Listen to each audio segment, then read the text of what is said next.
Naon wae penyebab leungit akal teh hiji sare, dua gelo. Gelo teh gering anu ngaleungitkeun rasa tina hate tapi jasad nama masih kuat jeung bisa usik. Itu gelo. Nu salajengna anu matak ngaleungitkeun kana akal teh nyaeta igma atawa ayan.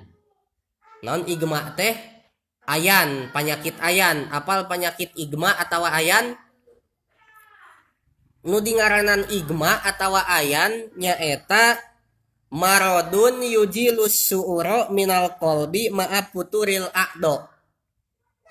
Nu dingaranan ku igma atawa ayan nyaeta gering anu matak ngaleungitkeun kana rasa tina hate tapi ayan mah atawa igma mah lemah anggahota badana. Beda jeung nu gelo. Ari nu gelo mah teu boga rasa dina hate, jasadna masih kuat, masih bisa usik-usikan, masih bisa leulem pangan misalna tehnya.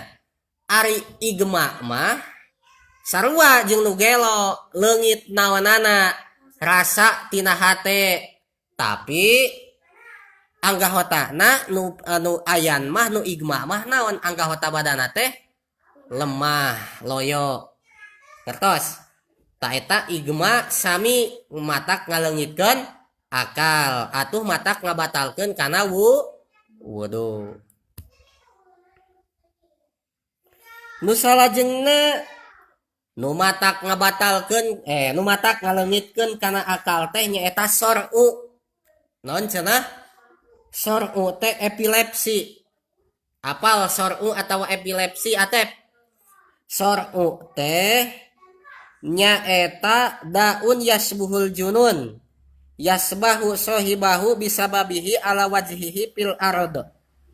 Nu dingaranan ku sor'u teh nyaeta panyakit anu nyarupaan kana panyakit gelo anu mana jalma nu kakeunaan ku panyakit sor'u bakal ngajadikeun wajahna dina bumi, dina taneuh. Jadi wajahna teh dibabetkeun beungeutna teh kana naon? Kana taneuh. Ta eta panyakit naon? Sor'u ai sor'u teh kan ngabanting, artina teh berarti ngabantingkeun beungeut kana taneuh gitu. Lakos nu gelo we lah sor'u mah. Sami eta oge matak ngaleungitkeun akal. Lamun aya jalma boga penyakit sor'u matak leungit akal na wudu. Yang terakhir nu matak ngaleungitkeun kana akal teh nyaeta panyakit sukru. Lain ku sin gede tapi ku sin leutik. Sukru kade beda. Syukru jeung sukru.